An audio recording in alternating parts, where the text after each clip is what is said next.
Let's not make register to vote a slogan for one political party. You managed the election unit at Zimpepers, eh? We are in an election year now. What lessons from there would you bring to where we are right now? But perhaps hugely important, your generation and my generation messed up, I keep on saying. Your generation could correct this country, the thrust in which this country is going.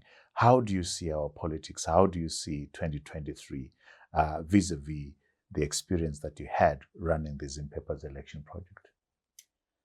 Well, firstly, your generation has left us with a lot of work to do. And I think we should be happy to take on the challenge. What we are not sure yet is how much space we have to do that yet. I was watching closely the by-elections that happened and the energy and zeal with which so many young candidates put their names forward and how disappointed they were when things didn't happen. And when, there were reruns and all sorts of things, and it's politics, right? It's the name of the game, and you must prepare yourself for these unforeseens. But you see, my generation, looking at this upcoming election in the next couple of months, to them, some of them have become selfish, where it's like, if me and my hustle are managing to take care of my family and my children are in school, I'm probably not going to vote. There is still a fear of apathy, but I also believe that as a citizen of this country and as an African, right, as a Pan-Africanist, we have had so much handed to us, and our generation needs to grow up. Our emotions need to stop blinding us from the responsibility we have and the privilege we all have to be born free. And by virtue of that, at least just go and put your name somewhere on a ballot box. Be known to have participated. So you're saying register and vote. Just be involved. Yeah? Be involved. And let's not make it a thing. Let's not make register to vote a slogan for one political party. Me saying that now, I must be careful because it's like, you know what I mean? But I mean it. As yellow, green, red, do you get what I mean? Yeah. It shouldn't be about that. Yeah. I'm literally saying it to any African anywhere who is of my generation, that our forefathers, these grandfathers we spoke about, these ones who now gave us privilege, they fought for it. The least we could do is complete the cycle. Just show up. Just show up. They're not asking you to pick up a gun. They're not asking you. What do you think is the challenge for your generation? We've messed up. I own up. What's your challenge for the for the continent going forward, for Zimbabwe? I'm sure you've driven over so many potholes coming here. Our country is in dire straits. What do you think is the challenge that faces your generation? So again, I drive over potholes in many parts of Africa that I visit. And I always wish that Zimbabweans could be afforded the opportunity to travel the continent. You have traveled the continent. You've seen that there's Africa out there.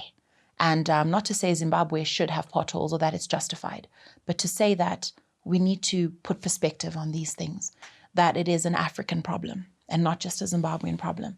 Our generation needs to align with the reality that this is where we are.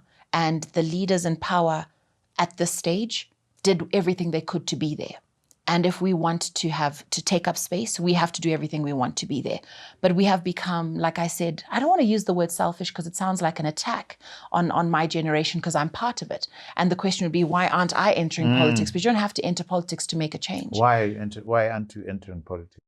I'm not called to it yet. Your granddad was a politician. Your dad is a politician. I've also got 6 siblings. It doesn't have to be Ruvheneko. And it doesn't have to be Ruvheneko. And again, it's about time and place. And my father is still very much there and active, and he's there, and I respect his space and what he's doing and what he's done. Yeah. He has done an amazing job. So we have a task at hand, and I worry that we don't realize it.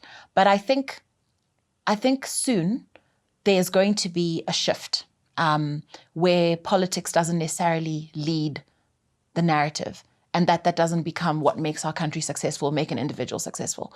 I feel like we are going to soon come to a place where people get bored of politics. Even my programs, people ask me, well, Ruvheneko, why aren't you doing your interviews anymore? There becomes a stage where there's political fatigue. You can't keep talking about the same thing. We all know what is wrong. We all know what needs to be fixed. We all kind of know how it needs to be fixed. So where do you think the narrative is going to go? It's going to go a lot into industry, commerce, and business. Yes, you'll always have to ride on government policies that'll either drive you forward or hold you back, without mentioning the S word. We don't want to go into that and fall into that and say this is why we can't do business with other countries. I believe that there are other industries that will do so much more for us that politics will stop being the reason why we are successful or not as a country. It has to come out of that. We've got to be able to push and pull to a point where it doesn't matter who's sitting in State House, that the economy is moving either way. That's where we want to reach. And our young people are so hungry to make money, to live. I see what you're saying. You get where I'm going. So in our business spaces, in our endeavors to affect our circles, we begin to affect the quality of our politics. Yeah. So what is yes. Yeah. And I think that the synergies that we can make with the rest of the continent are important. A lot of the conferences I get to attend and the stages I get to grace show that there are so many doors that we're not knocking on as young Zimbabweans, so many opportunities. I applaud platforms like Zimtrade that are trying to get us to enter that market. Even the Africa Continental Free Trade Area, we're not maximizing on that enough as Zimbabweans. Do we really understand what it means? Yeah. That the market has been open for us, that whatever it is that you're trading, put it on the table, go international with it. And I applaud all the farmers who are managing to get into that space. So we need to open up to our minds to other areas and other avenues and pull the country with us in terms of commerce, and let politics maybe take a back seat for a change. Because right now, I don't know who is excited about our politics in my generation.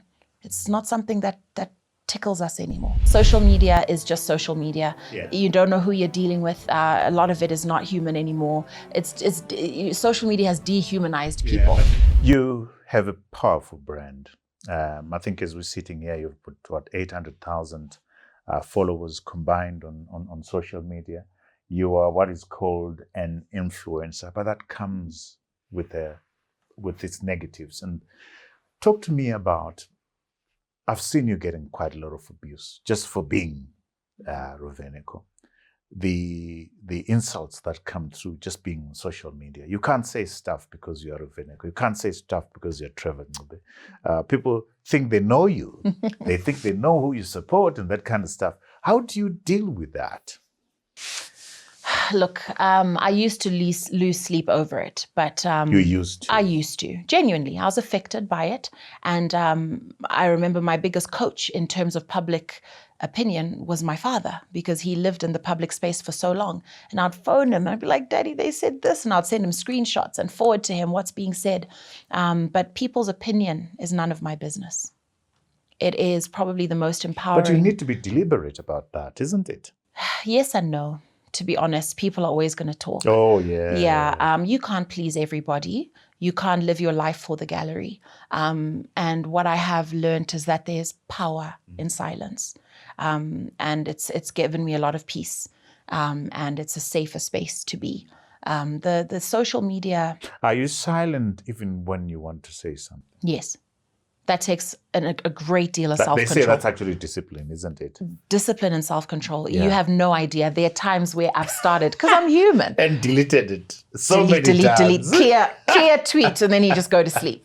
But of course, I've got so many opinions. But like you said, you've got to be careful. Yeah. Sometimes you mean well. You just want to tweet about Manchester United, And the abuse. And they twist it, and it's like, no, Yeah. but Gadzraima bucket seat, Rumende and you, and they change it. Unbelievable. It takes you anywhere. But you know what? Social media is just social media. Yeah. You don't know who you're dealing with. A lot of it is not human anymore. Social media has dehumanized people. Yeah, but you know what I say? So is me walking on the street and people talking either about me, around me or whatever. But before social media, I wouldn't hear what they're saying. They go on saying whatever they're saying. I mean, Either way. right now we're sitting here, they're talking about you and I. Either way. Does it really matter? No. Well, can you stop them from talking about you? No, you can't. If Even they when you're quiet, they'll still talk. Exactly. They'll find you. They'll weave you out. So interesting. I spoke at, I gave a lecture at the Polytechnic 2 weeks ago. And after finishing the lecture, there was this young lady who was sitting there. She says, Mr. Ncube, you're so different from the Trevor Ncube that I read about in the media. Why don't you respond? Yeah. My answer was, one, I know Trevor Ncube. I live with him. I sleep with him. I know what I know. I know what I've said. I know what I've done.